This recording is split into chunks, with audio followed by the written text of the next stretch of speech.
اعوذ باللہ من الشیطان الرجیم بسم اللہ الرحمن الرحیم اللہم صلی علی محمد وآل محمد وعجل فرج آل محمد ولانا دعم. تمام مومنین کو یا علی مدد والسلام علیکم ورحمۃ اللہ وبرکاتہ. سامعین گرامی قدر، آج کا وہی موضوع جو مشہور زمانہ آج کل شیعہ مذہب کے اندر چل رہا ہے، جو بہت بڑا محل نزاع ہے. اس موضوع پر گزشتہ دنوں میں ہمارے مناظرے بھی منعقد ہوئے، ویڈیوز بھی آئیں. تفصیل سے ہم نے جو منکرین عظمت سادات ہیں ان سب بدعقیدہ لوگوں کو جوابات دیے، ان کی ایک ایک دلیل کا رد کیا، پھر اپنا دعویٰ سامنے پیش کیا. اور الحمدللہ ہمارے دلائل بالکل وہیں قائم ہیں. کسی ایک بھی دلیل کا انورس ہمارے سامنے نہیں آیا ابھی تک، ہماری کسی ایک بھی دلیل کا ابطال نہیں ہوا، وہ ساری اپنی جگہ قائم ہیں. خیر، اور جب وہ بیچارے جواب نہ دے پائیں تو پھر وہ اوچھے ہتھ کنڈے آزمانا، میمز، گالیاں وغیرہ اس طرح کی حرکتوں پہ آ جاتے ہیں. خیر، اس سے کوئی فرق نہیں پڑتا. گالیاں کس کو پڑھ رہی ہیں، میمز کس کی بننی چاہیے، اس سے آل محمد صلی اللہ علیہ وسلم راضی نہیں ہوتے. ان کی رضا کا اصل مسئلہ یہ ہے کہ کون حق بیان کر رہا ہے. اس موضوع پر بہت سارے منافقوں کو شکست دینے کے بعد ایک اور حضرت ابھر کے آئے ہیں، مغیث الحسن صاحب، مغیث الحسن حنبلی، جو اپنے آپ کو نجفی لکھتے ہیں. ان حضرت نے بھی میدان میں انٹری ماری ہے کچھ نئے سٹائل سے کہ میں بھی پیچھے نہ رہ جاؤں، میں بھی جو نام نہاد پلاسٹک کے ہیروز بن رہے ہیں، میں بھی اندر اپنی ملی بھگت شامل کر لوں. سو بسم اللہ، آئیں جی، ہم آپ کی بھی ویڈیو کلپس دنیا کو دکھاتے ہیں، پھر یہ دکھاتے ہیں کہ آپ نے کتنی اباطیل گھڑی ہیں، کتنے جھوٹ بولے ہیں اپنی ویڈیو میں، کیونکہ کتابوں سے تو آپ لوگوں کو شغف ہے نہیں، مطالعہ کرنا ہی کیوں ہے. چلیں لیٹس جسٹ ہیو اے لک. اس کے بعد قبلہ حافظ بشیر حسین نجفی کی طرف ایک قول منسوب کیا جاتا ہے کہ وہ کہتے ہیں سید زادی مثال ہے تربت امام حسین کی، سجدہ گاہ کی، اور غیر سید امتی اگر اسے عقد کرے گا تو ایسے ہے جیسے وہ نعوذ باللہ اس سجدہ گاہ پر پیشاب کر رہا ہے. تو اس کو پہلے ہی ذکر کر دیں کیونکہ یہ غیر مند کی بات ہے. میں نے خود قبلہ حافظ بشیر حسین نجفی صاحب سے نجف اشرف میں یہ بات پوچھی تھی تو انہوں نے کہا کہ یہ میری طرف منسوب کیا گیا، میرا یہ قول نہیں ہے اور یہ قول ہو بھی نہیں سکتا. ایک عقل مند جب اس چیز کی طرف دقت کرے کہ سجدہ گاہ پر اگر غیر سید پیشاب نہیں کر سکتا، شبیہ دی گئی ہے کہ اگر شادی کرے گا تو وہ پیشاب کرنے کے مترادف ہے، تو پھر سید زادی سے پھر کوئی نہ شادی کرے. سید بھی کرے گا تو وہ بھی تو نعوذ باللہ وہ پیشاب کرے گا. جو کہتے ہیں کہ صدقہ سید زادی پر حرام ہے اور غیر سید امتی صدقہ کھا سکتا ہے، تو اس وجہ سے صدقہ کھانے والا اس سے کیسے عقد کر سکتا ہے جس پر صدقہ حرام ہے. تو یہ بات جو ہے اس کو ہم دلیل کے طور پر نہیں لے سکتے. آگے جو ہے کہ سید زادی کی توہین ہے، سید زادی کی توہین نہیں ہے. سید زادی ویسے ہی جا رہی ہے جیسے وہ سید کے گھر جائے گی، ویسے ہی سید کا مقام ہے جیسے ہی غیر سید کا مقام ہے، ایمان کے لحاظ سے، تقویٰ کے لحاظ سے. جی سامعین گرامی قدر، ایز یوزول وہی ریپیٹڈ باتیں. میں ایک بات آپ سب حضرات کے سامنے رکھ دوں، یہ اسی طبقے میں سے ہیں کہ بیکار آدمی کوئی کام کیا کر، کپڑے پھاڑ کے خود سیا کر. حسن اللہ یاری کے ساتھ جب بحث ہوئی تھی تب میں یہ سوچ رہا تھا کہ اللہ یاری صاحب نے جو جہالتیں دکھائی ہیں وہ ٹاپ لیول کی ہیں. جو کبھی کہتا ہے میں دلیل دوں گا لیکن میری دلیل میں بات کروں گا لیکن میری بات پر کوئی دلیل نہیں ہے. اس بات پر اجماع ہے کہ سید زادی کا غیر سید سے ہو سکتا ہے لیکن اجماع کی دلیل کوئی نہیں ہے. 9 سے 10 سال کے بچے کی ایک لفظ عربی کا ایک لفظ اسے ترجمہ کرنا نہ آیا.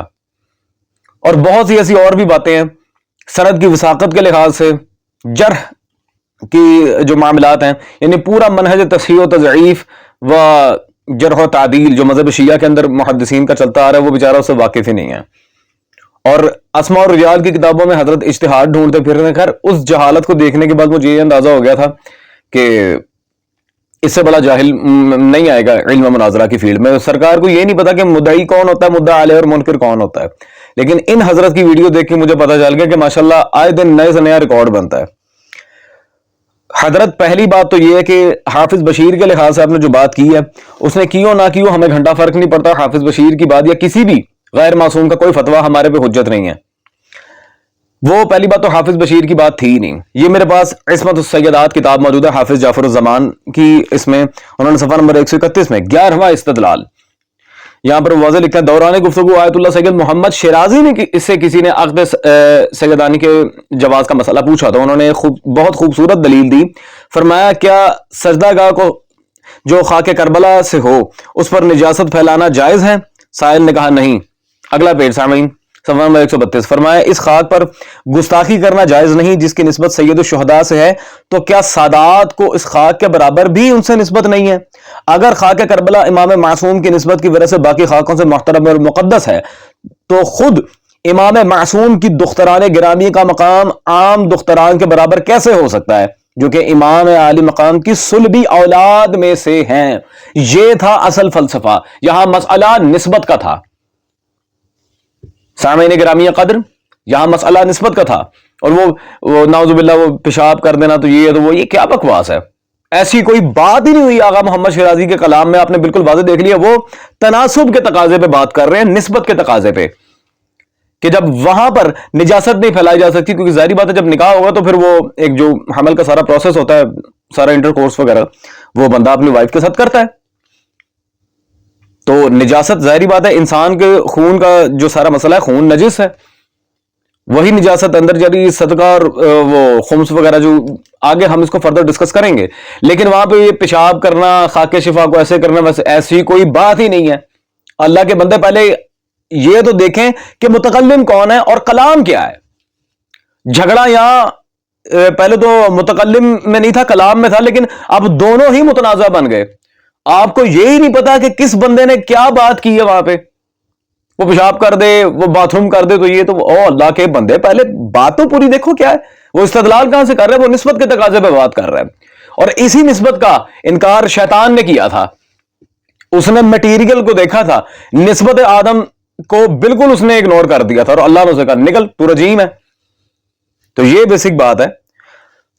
اب یہ صاحبان عقل و فہم سمجھ سکتے ہیں، ہر ایک کے بس کی بات نہیں ہے، خاص کر ان جیسے بیچارے نام نہاد مولویوں کے۔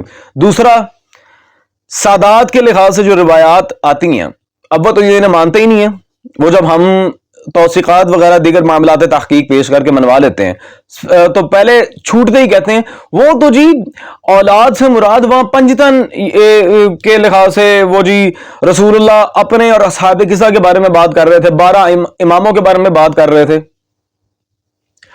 مطلق چیز کو مقید کیوں بنا رہے ہو، پہلے یہ تو بتاؤ۔ جب ایک چیز مطلق ہے اس پہ قید کیوں لگا رہے ہو؟ آئیں اس کا بھی فیصلہ انہی کے بزرگ حضرات کی کتاب سے کروا لیتے ہیں۔ یہ ان کے آیت اللہ احمد مستنبت نجفی صاحب کی کتاب القطرہ میرے پاس موجود ہے، انہی روایات کو ذکر کر کے جو فضائل سادات پر دال ہیں، صفحہ نمبر 192 پر وہ بالکل واضح ان کی شرح میں لکھتے ہیں۔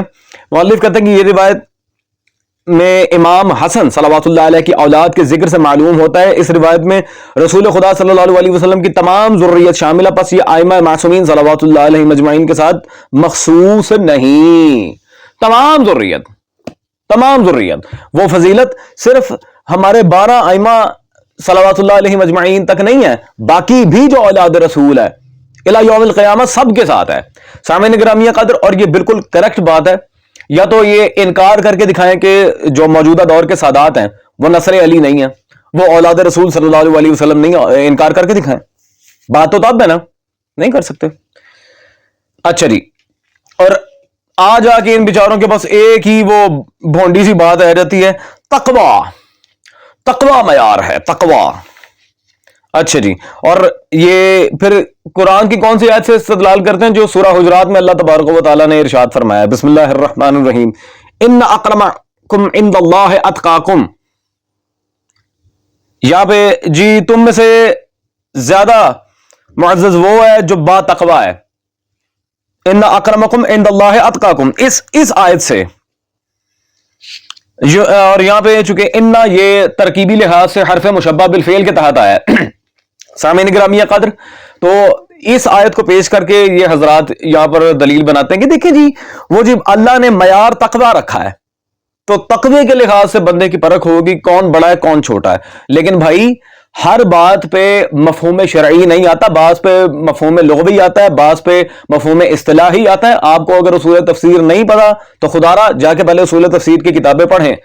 وہ مولوی اللہ یاری صاحب سے بھی میں نے یہ کہا تھا کہ قرآن اور حدیث سے استدلال جو ہے عبارت النص، دلالت النص، اشارت النص اور اقتضاء النص، 4 طریقوں سے ہوتا ہے، کیونکہ اگر ڈائریکٹ کوئی کہ قرآن میں دکھاؤ حدیث میں دکھاؤ پھر تو بندہ اپنے آپ کو شیعہ بھی نہیں کہہ سکتا، پھر کوئی بندہ دنیا میں یہ دعویٰ بھی نہیں کر سکتا کہ میں محمد صلی اللہ علیہ وسلم کی امت میں سے ہوں، یا میں شیعان علی میں سے ہوں، یا میں سید زادہ ہوں، یا میں امتی ہوں فلاں فلاں۔ کیوں؟ کیونکہ حدیث میں نام تو ہے نہیں آپ کا، تو استدلال کس طرح کر رہے ہیں؟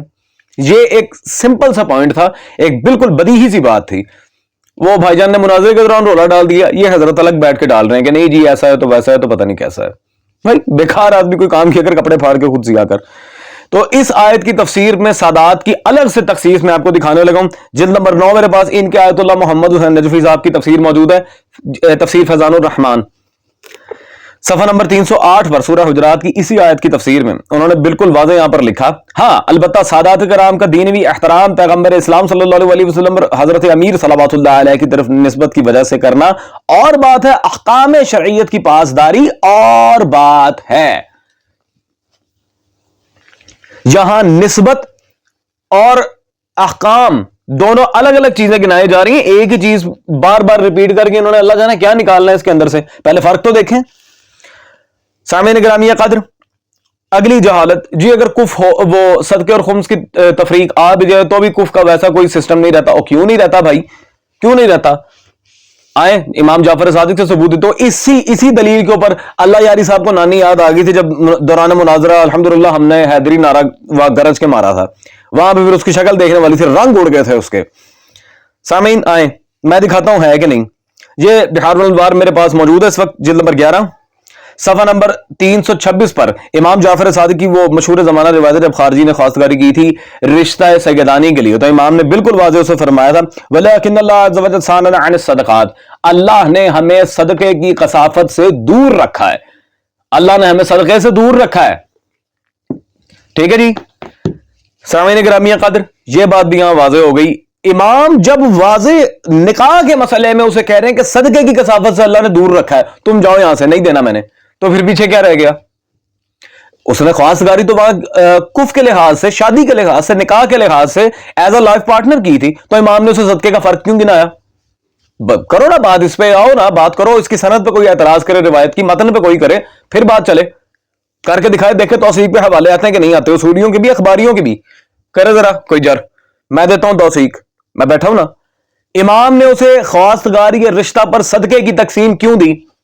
یہی تو وہ مسئلہ تھا جہاں مولوی اللہ یاری بھی اس خارجی کی طرح بیچارہ شکل دیکھتا رہ گیا تھا جب اسے واضح کہا گیا تھا کہ بھائی جان کیا غیر سید کو خمس دے سکتے ہو؟ کہا جی نہیں, مناظرہ اصول ان میں ہی ختم تھا. اور یہ صرف میں نہیں کہہ رہا, مومنین بھی کہہ رہے ہیں. سامعین گرامی قدر, اب ریبرٹل کی سب سے بڑی جو بات ہے میں آپ کے سامنے پیش کر دوں. یہ حضرت نے جو سب سے بڑا جھوٹ بولا تھا اپنی ویڈیو میں, یہ وسائل الشیعہ میرے پاس موجود ہے, اس میں پورا باب ہے, اس میں کئی حدیثیں میں دکھاتا ہوں کتنا کہ باب ہے. جلد نمبر 6 ہے وسائل الشیعہ کی, اس میں صفحہ نمبر 169 باب نمبر 30 اور ایک ہی حدیث ہے اس باب میں. کئی حدیثیں لے کے ہیں, حر العامری رضوان اللہ علیہ وہ چکے اخباری ہیں تو میں اخباری کا حوالہ دے رہا ہوں, اصولی اخباری کو اندر نہیں لا رہا. وہ پتہ نا اصولی اور اخباری والے ٹاپک پہ آلریڈی حضرت آپ کے پورے طبقے کے لیے ٹرول کر چکے ہیں ہم. خیر اب اس حدیث کی سند کو بھی دیکھیں, اس کے متن کو بھی دیکھیں. سند میں جی بعض اصحاب سے اور متن میں ایک طویل حدیث کے ضمن میں فرمایا. سرکار کاظم علیہ محمد صلوات اللہ علیہ کی طرف یہ روایت منسوب ہے. سامعین گرامی قدر, حضرت نے پہلا جو دعویٰ کیا تھا کہ اس میں کوئی حدیثیں ہیں, ایک ہی حدیث ہے. دوسرا, یہ حدیث کی سند میں بھی یہ ابہام موجود ہے, اس کے متن میں بھی ابہام موجود ہے. طویل حدیث, کون سی طویل حدیث, کون سی طویل حدیث؟ پہلے وہ طویل حدیث پوری لاؤ ہمارے سامنے. دوسرا بعض اصحاب, یہ بعض اصحاب کون ہے, پہلے وہ اصحاب پورے کرو. ٹھیک ہے جی, سند بھی فارغ, متن بھی فارغ. آئیں جی, اب ان کے اصولی بڑے بڑے جو مجتہدین حضرات ہیں, ویسے تو پیش کرنے کو کئی دلائل میں دے سکتا تھا, فی الحال صرف ان کے ایک بابا جی کا فتویٰ آپ کے سامنے نقل کر رہا ہوں جو ان کے قلم سے لکھا گیا. ان کے آیت اللہ سید العلماء علی نقی نقن صاحب تفسیر فصل الخطاب سے ان کا یہ فتویٰ میرے سامنے اس وقت موجود ہے. اس میں ان سے کئی سوال ہوئے ہیں. سوال نمبر 2 آپ واضح دیکھ رہے ہیں, کیا سید زادی کا نکاح غیر سید مرد کے ساتھ ہو سکتا ہے؟ جواب نمبر 2, نہیں, ایسا نہیں کرنا, ایسا نہیں کرنا. مولوی مغیث الحسن صاحب, آپ نے تو اپنی ویڈیو میں خیر سے کتاب ہی کوئی دکھانا پسند نہیں فرمائی. وہ پیچھے جس طرح وہ چھوٹے چھوٹے کلاسز کی ٹیچرز ہوتی ہیں, تو آپ آنٹی نہ بنے خدارہ, پہلے تو ذرا ایک پراپر, اگر آپ نے تبلیغ کرنی ہے اس تبلیغ کا پورا معیار سیٹ کریں, کتابوں سے بات کریں, دلائل دکھائیں جس طرح ہم آپ کو دکھا رہے ہیں. آپ کے آیت اللہ علی نقی نقن صاحب کے قلم سے لکھا فتویٰ, ان کی کوئی کتاب میں مس پرنٹنگ یا پھر ایسا نہیں, ان کے قلم سے لکھا فتویٰ ہم نے آپ کو دکھایا ہے کہ نہیں, ایسا نہیں کرنا.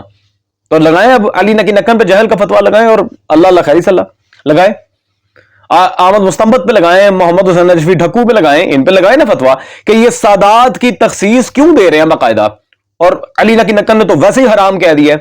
آپ کے بڑے مجتہدین کے فتاوی بھی موجود ہیں اور بھی ہیں، علی نکی نکن پہ پہلے ذرا جہل کا فتویٰ لگائیں نا، باقی باتیں تو بعد میں ہوں گی انشاءاللہ تبارک و تعالی۔ تو سامعین گرامی قدر، دینے کو واللہ بہت سارے دلائل موجود ہیں، بہت سارے دلائل موجود ہیں، لیکن اب فی الحال جو حضرت نے پوائنٹس اٹھائے تھے مجھے انہی کو کلیئر کرنا تھا آپ کے سامنے۔ دلائل پہلے بھی ہم دے چکے ہیں، آگے بھی دے رہے ہیں، ان میں سے کسی کا ابھی تک جواب ہمارے سامنے نہیں آیا، کوئی بھی تردیدی معاملہ ہمارے سامنے نہیں آیا۔ جرح مبہم تو ہو چکی، جرح مفسر نہ کوئی کر سکا الحمدللہ۔ تو صرف بات کو کسی کی پکڑ کے ڈسکس کر دینا، اس کا مطلب یہ نہیں کہ اس نے جواب بھی دے دیا، یہ نہیں ہے کہ کوئی آپ کے خلاف بیٹھ کے اگر ویڈیو بنا رہا ہے تو اس نے آپ کو ہرا دیا، آپ کی باتوں کا جواب دے دیا۔ بات یہ ہے جب وہ آپ کے دلائل کو رد کرے۔ تو خیر، کہنے کو باتیں بہت ساری ہیں، دینے کو دلائل بہت سارے ہیں۔ تو مولوی صاحب اب سکھ ساند ہے، علی نکی نکن پہ جہل کا فتویٰ لگائیں اور الحمدللہ اپنے اصولی مولویوں سے مدرسوں میں جا کے چتر کھائیں۔ That's all.